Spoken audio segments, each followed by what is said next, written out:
Hello darlings and welcome back to my channel. In today's video we're going to be going over La Belle in Rose, another flanker from the house of Lancome. So if you're interested to know my thoughts on this perfume, just stay tuned.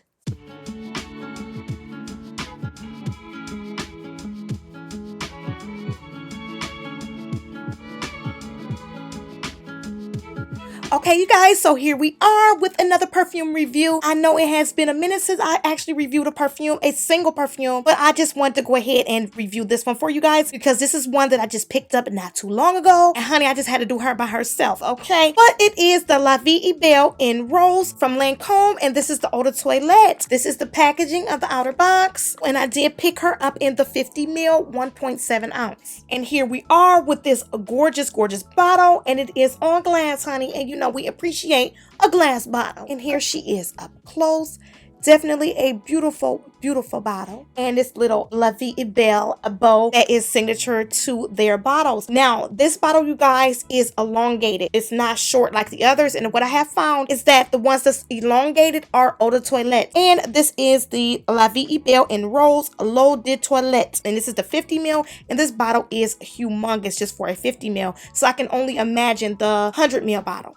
But the reason for me picking this up is I was actually browsing in Ulta, and I love to go to Ulta to try the new release fragrances. Sometimes they are a little bit behind. Sometimes houses aren't released to Ulta. So my favorite places to go is usually Ulta, Sephora, Macy's, and Dillard's to try to test out these new releases. Now this one has been out for quite some time now. I believe this came out in February of 2019. But honey, it took me that long to actually get a chance to give her a whiff. And when I picked this up and smelled this, well, go figure. I'm reviewing her. Honey, I had to go ahead and pick her up. Now, as far as the notes, I will leave the notes listed right up here. And also you can check out the notes on Fragrantica.com. And that website gives you all the notes and also reviews from others that actually tried this perfume or picked it up, their thoughts on it as well. I'm very critical when it comes down to the reviews because, honey, I have to smell these perfumes on my own. I do like to hear other people's thoughts, but I still want to go ahead and try them for myself. So I only take the reviews sometimes with a grain of salt. It is important for me as a perfume reviewer and also as a perfume collector for me to actually try to look at the notes because there are certain notes in perfumes that I do not like. And if that note is prominent, thank God for people voting on the prominent notes, because if the note is prominent that I don't like, honey, I will steer away or I will brace myself before I actually go and smell it because I don't want to mess up my nose, okay? Because there are certain notes in perfumes that I just do not like. I don't want to tear up my nose trying to smell the samples. So let me go ahead and give her a spray and give you my thoughts on this beauty right here.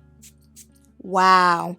You guys, this is a sweet raspberry rose, almost candyish. Definitely pick up those red berries and also a slight smell of citrus. You guys, I'm definitely picking up the citrus too. And the citrus is almost kind of like wet smelling. So you're definitely getting the raspberry, the rose, definitely rose, of course. It's befitting to the bottle, that's why it's this color, but definitely a rose, raspberry, red berry scent. And it also has patchouli. Now the patchouli, I can also smell it as well. So what I'm definitely picking up is that rose and raspberry off the top. And it is slightly powdery, and I know that that powderiness is coming from the iris. And to me, iris is a powdery floral. So when it comes down to iris, I like iris to be toned down. I don't like it when it's really prominent and heavy because it turns the perfume a little bit too powdery and nasty. But that's just my opinion on iris. You can definitely pick up the powderiness, but it's almost like a sweet powder.